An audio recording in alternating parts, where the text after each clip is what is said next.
piece itself was commissioned by Laeiszhalle to celebrate the 200 years of independence of America. I mean, she chose Messiaen because Messiaen was then, as he was alive, perhaps one of the greatest living composers. I mean, you know, and it's quite interesting. I mean, you can think about America in all sorts of ways. He was immensely impressed by the Far West and the great national parks and the fact that they represented what was left in America of untouched nature. And this music uses the visual effect they had on Messiaen to talk about his vision of eternity. They gave him religious experiences, if you like, and this music is very, very powerful in a totally modern language, describing how this untouched nature represents for him and for us, probably all of us, a sort of metaphysical vision of a celestial city. He fitted in his visions of the canyons with relatively close transcriptions of bird songs played by a piano, a very difficult piano part.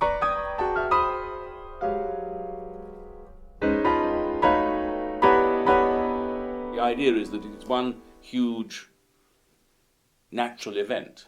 What I wanted was some visual equivalent of the untouched world, and then that untouched world being damaged by us. And Messiaen would, I think, be absolutely in favor of that. So we looked around and we found this young Israeli visual artist and composer called Daniel Landau, and asked him whether he was interested in doing this, because it's not everyone who would want to tie himself down to this music, because in fact in the last resort what we're doing is serving the music, this very, very grand and very special music. And he has come up with a very interesting idea. We start with a piece of untouched nature, which is in fact the Dead Sea. The Dead Sea is a natural phenomenon, but we are destroying it. In fact, in 30 years' time, it could be that the Dead Sea doesn't exist anymore. Now, undoubtedly, the Great Canyons will still exist in 30 years' time, but what we will do to the atmosphere and what they become as a result of that, we don't know. So, in fact, what he's doing is producing a film that shows what our effect has been having on the environment. And this runs at counterpoint to the natural vision of Messiaen.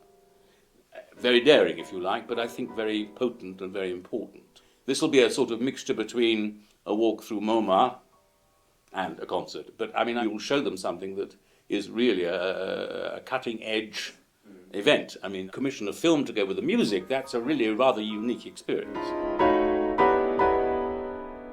We end up with a sort of reference to the Last Supper, which is very important, obviously. I mean, the end of the Messiaen piece is a vision, the great chords of C major, which are a vision of Jerusalem in the sky.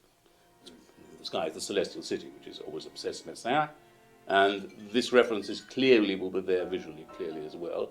And in between, we go from the Dead Sea and the Dead Sea giving birth to things, to visions of what we have done to industry, what industry has done to us in terms of landscape, how we've polluted things. I mean, it will be a very strong and rather, perhaps sometimes quite difficult thing to see.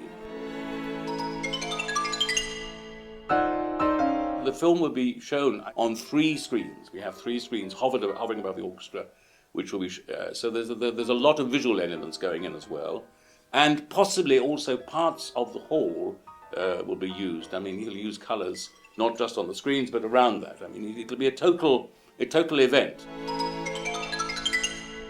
Particularly in the context of a work that was actually commissioned for America, it seems wonderful to be able to bring this event back to America, enriched, we hope, with this extraordinary visual element as well.